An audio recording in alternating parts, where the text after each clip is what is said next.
امریکہ کی کوششوں کے نتیجے میں 4 دن کے لیے جنگ بندی غزہ میں ہو گئی ہے، اور اسرائیل کا وہ علاقہ جو اس وقت گولیوں سے تڑتڑا رہا تھا غزہ کا، وہ اس وقت خاموش ہے۔ لیکن کیا یہ دیر پا ہوگا؟ کیا اس کی سچویشن جو ہے وہ آگے چل کے ہمیں کس طرف لے کے جائے گی؟ میں یہ سمجھتا ہوں کہ اس وقت امریکہ کی وجہ سے جو ایک وقفہ آیا ہے یہ عارضی ہے، اور اس کے بدلے میں ایک جنگی قیدیوں کا تبادلہ بھی ہوا ہے۔ لیکن اس کو ہم اگر اس رخ سے دیکھیں کہ یہ 4 دن کی چاندنی ہے اور پھر اندھیری رات ہے والا مسئلہ ہے، کیونکہ مجھے لگتا یہ ہے کہ یہ طول تر ہوتا جائے گا یہ سلسلہ، اور ایک وقت آئے گا کہ یہ جو وقفہ آیا ہے اس کی کمی پوری کرنے کے لیے اسرائیل جو ہے اور شدت کے ساتھ حملہ کرے گا۔ اسرائیل کے وزیر اعظم نتن یاہو نے کہہ دیا ہے کہ یہ جنگ بندی کو کوئی مشکل چیز نہ سمجھا جائے، ہم اپنی جنگ کا آغاز دوبارہ وہیں سے کریں گے جہاں ہم نے اب روکا ہے۔ دنیا کے رخ کی طرف دیکھا جائے بین الاقوامی سطح پر، تو جس قسم کی فلسطینیوں کے لیے زبانی جمع خرچی کی گئی پوری دنیا میں، وہ تو ہم نے دیکھی، لیکن کوئی عملی طور پر ان کی کوئی مدد نہیں کی جا سکی۔ حالانکہ بڑے بڑے جلوس نکلے، بڑے بڑے وہاں پروٹیسٹ ہوئے ویسٹرن کنٹریز میں، کچھ اسلامک کنٹریز میں، لیکن بات زبانی جمع خرچ سے آگے نہیں جا سکی۔ حتیٰ کہ سچویشن یہ رہی کہ ان کی عملی مدد بھی نہیں کی جا سکی، جسے ہیومینٹیرین اسسٹنس کہتے ہیں، اس کا بھی کوئی وجود سامنے نہیں آیا۔ جتنے مسلمان ممالک تھے سب نے باری باری ہاتھ کھینچ لیے۔ شروع میں ایسے لگتا تھا کہ جیسے ایران کہہ رہا ہے کہ وہ اسرائیل کو سبق سکھائے گا، ساتھ ہی جو حزب اللہ ہے لبنان کا، انہوں نے بھی بڑے نعرے مارے ایک جہادی شدت کے انداز کے ساتھ کہ ہم چھوڑیں گے نہیں، ہم بدلہ لیں گے، اور مسلمانوں کا جو خون ہے یہ رائے گاہ نہیں جائے گا۔ لیکن پھر ہم نے دیکھا کہ جب غزہ میں تباہی کا جو منظر اسرائیلیوں نے رکھا، انہوں نے ایک لگتا ہے ڈیلیبریٹ فیصلہ کیا کہ حماس کے اس غلطی کا اتنی بڑی سزا دی جائے غزہ والوں کو، فلسطین کو، اور وہاں سے پورے مسلمان ممالک کو، کہ انہوں نے ایک غزہ ماڈل پیش کر دیا ہے کہ جو ہمارے ساتھ جنگ اور اس طرف آئے گا اس کو ہم یہ والی سچویشن پیش کریں گے۔ اور یہ یاد رکھیے کہ اسرائیل جو ڈکلیئرڈ نیوکلیر پاور نہیں ہے، لیکن سب جانتے ہیں کہ وہ ایک نیوکلیر پاور بھی ہے، تو اس کا عملی طور پر اظہار نہیں کیا گیا، نہ اعتراف کیا جاتا ہے۔ تو اگر اسٹیٹ آف اسرائیل کو کوئی اس قسم کا خدشہ پیش ہوا تو سب کو یہ پتا تھا کہ ان کے پاس وہ والی طاقت بھی ہے کہ جس نے جاپان کو گھٹنے ٹیکنے پر مجبور کر دیا تھا، اور ناگاساکی اور ہیروشیما کا ایک منظر پیش کیا تھا۔ تو انہوں نے کیا یہ ہے کہ جو حماس کی جو ان پرووکڈ قسم کی اٹیک تھا اسرائیل پہ، اس کا 1500 بندے تو مار لیے حماس نے، لیکن اس کے بدلے حماس خود کہتا ہے 30,000، اگر نہ البتہ اسرائیلی کہتے ہیں کہ نہیں 20,000 لوگ مرے ہیں۔ تو جو بھی سچویشن ہو، مطلب اتنی انہوں نے اس کا جو لیول آف ڈیمیج ہے اس حد تک پہنچا دیا کہ اب اسرائیل پہ حملہ کرتے ہوئے 1000 مرتبہ سوچا جائے گا۔ تو جب ایران اور حزب اللہ والوں نے دیکھا کہ یہ تو مار جو ہے بہت بری طرح پڑتی ہے اور اس میں نقصان بہت زیادہ ہوتا ہے، جس کو اسرائیل کہتے ہیں کہ غزہ ماڈل آف ڈسٹرکشن، یعنی غزہ کی تباہی کا ایک ماڈل انہوں نے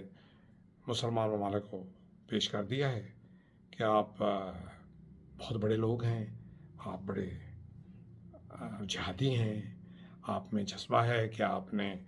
جا کے آگے جنت میں آپ کا بڑا استقبال ہو رہا ہوگا خوبصورت حسیناؤں کے سامنے، تو انہوں نے آپ کو ایک دعوت دی ہے کہ آپ تشریف لائیے، اور ایک آپ کے لیے نادر موقع ہے کہ آپ ایک غزہ ماڈل کو اڈاپٹ کرتے ہوئے، چاہے کوئی بھی کنٹری ہو، اس پہ انہوں نے بتا دیا ہے کہ اگر ایران کو، تو پہلی وارننگ تو خیر بائیڈن کی طرف سے آئی تھی، بائیڈن نے 3 مرتبہ کہا تھا جب تھوڑا سا جو ایران کے جو ملا حضرات تھے جنہوں نے انہیں کہا تھا حماس والوں کو کہ چڑھ جا بچہ سولی، رام کرے گا بھلی، تو جب انہوں نے تھوڑا سا ایکشن اور سمندر کی لہروں میں کرنے کی کوشش کی، تو بائیڈن نے 3 لفظ انہیں بولے تھے اپنی پبلک پریس کانفرنس ہے، اور اسرائیل تل اویو میں کھڑے ہو کر اس نے کہا تھا ڈونٹ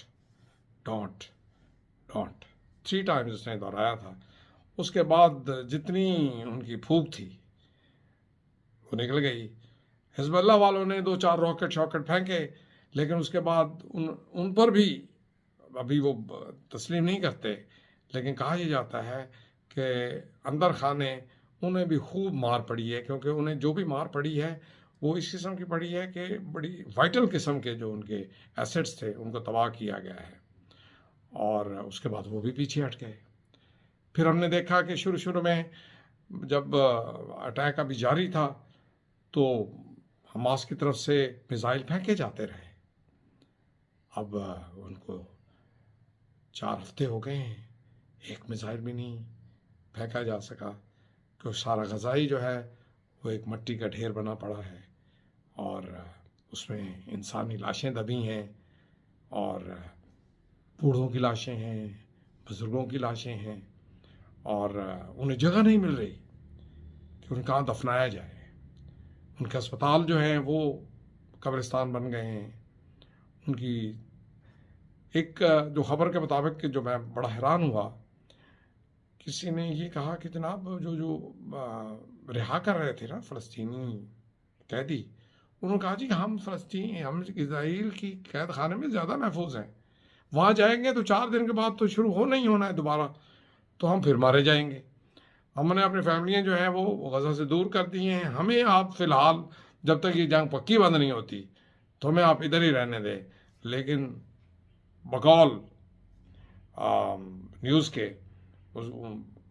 فلسطین کے جو قیدی تھے ان کی گردنوں سے پکڑا گیا، انہوں نے کہا نہیں جی آپ کے بدلے دوسرے قیدی آنے ہیں جو اغوا کیے گئے، یہ تو پراپر قیدی تھے، وہ اغوا کر کے لے گئے تھے، تو انہوں نے ان کی گردن سے پکڑ کے انہیں غزہ میں جا کے چھوڑ کے آئے،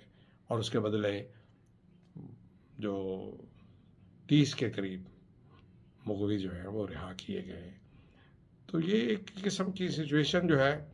وہ بظاہر یہ لگتا ہے کہ ریزالو ہونے کی طرف جا رہی ہے، لیکن ہر شخص کا اپنا ساتھی انالیسس ہوتا ہے۔ میرا انالیسس یہ ہے کہ ریزالو ہونے کی طرف نہیں جا رہی، یہ مزید کمپلیکس ہوگی، اور مزید اس میں یونائٹڈ نیشن کو رول ادا کرنا پڑے گا۔ لیکن یونائٹڈ نیشن کا جو سیکرٹری جنرل ہے اس نے پہلے دن ہی غلطی کر کے اسرائیل پہ ڈائریکٹ اٹیک کرتے اس نے اپنی کریڈیبلٹی 0 کر لی ہے۔ اب اسرائیل کہتے ہیں اس کے ساتھ بات ہی نہیں ہوگی جب تک وہ ریزائن نہیں کرے گا۔ ریزائن کرنے کا کوئی سوال اس لیے پیدا نہیں ہوتا کہ وہ ایک الیکٹڈ باڈی ہے، وہ اس کو الیکٹ کرنے کا ایک خاص پروسیجر ہوتا ہے، ایک خاص اس کا تعین ہوتا ہے جب تک وہ سیکرٹری جنرل رہے گا۔ لیکن اب یونائٹڈ نیشنز بھی نہیں کر رہا اس میں کوئی مداخلت، اور امریکہ بھی کر رہا ہے، لیکن امریکہ نے سب جانتے ہیں کہ اس کی ہمدردیاں بہرحال اسرائیل کے ساتھ ہے۔ ان سب سچویشن میں جو سب سے مزیدار رول ہے وہ ہے مسلم امہ کا۔ ایک ہو مسلم حرم کی پاسبانی کے لیے نیل کے ساحر سے لے کر تابخا کے کاشگر وہاں تک کا مسئلہ، لیکن ایسا لگتا ہے کہ کہ وہاں خاموشی ہے اور سب اپنی جان بچا کے بیٹھے ہیں، اور ان کی خواہش ہے، بعض کے مطابق تو ان کی دلی خواہش ہے کہ یہ حماس اور یہ جو جہادی ہیں ان کو اتنا شوق ہے آگے جا کے تو اپنے آپ کو پیش کرنے کا، اور اس کے بدلے جو وہاں کی جو آسائشیں ہیں حاصل کرنے کا اگلے جہان کی، تو ان کی خواہش ہے کہ ان کو جلد از جلد ادھر بھیجا جائے تاکہ ان کا رخ ہمارے ملکوں کی طرف نہ ہو جائے، جس کی وجہ سے ایک بڑے ملک نے جہاں کی پیدائش ہے اسلامک آئیڈیالوجی، انہوں نے کہا جی کہ جو یہاں جہادی نعرہ لگائے گا سیدھا جیل میں جائے گا۔ تو دیکھتے ہیں کہ آئندہ ہفتے کیا ہوتا ہے۔ فی الحال تو یہ اسے میں کہوں گا جیسے لل بفور دا اسٹارم، یعنی بہت بڑے طوفان سے پہلے ایک خاموشی کا چھوٹا سا وقفہ۔ خدا حافظ۔